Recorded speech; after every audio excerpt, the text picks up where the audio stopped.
Naku, may global system update pa naman. Bye-bye. Tanoshimdi kudasai. Bye-bye, te. Bye-bye, Arisa-chan. Dito sa Japan, kapag merong aalis or may ihatid ka, it's common to stay and watch them until they are completely out of sight.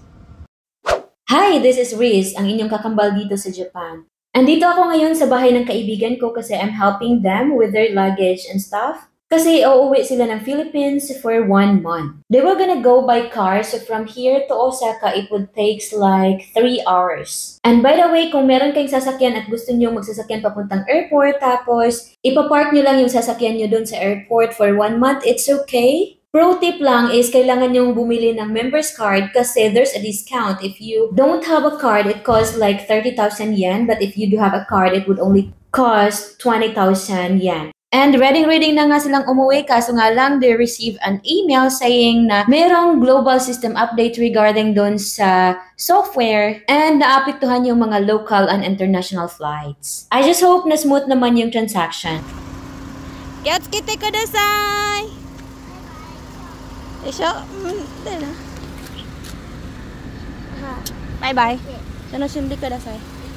Bye-bye, te. Bye-bye, Arisa-chan. Enjoy! Bye-bye! Amping mo, te! Suppose, ihahatid ko sana sila sa airport and then pabalik ko ay mag-Shinkansen na lang ako at train. Pero may lakad kasi ako kaya hindi na natuloy. Shimete! Kahit pinapasara ko na sa kanya, ayaw niya pa rin talagang isara, oh. So nakatayo lang talaga ako sa kanila nagwe-wave hanggang hindi ko na sila makita.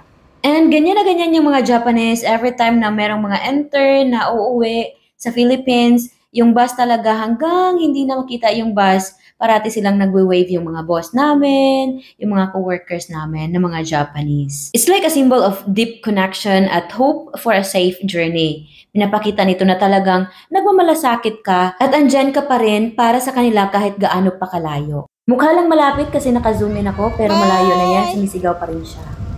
Simple lang pero powerful ang gesture na ito na nagpapainit sa goodbye moments. And finally, nakapag-check-in naman sila smoothly, so I guess the system updates has been resolved.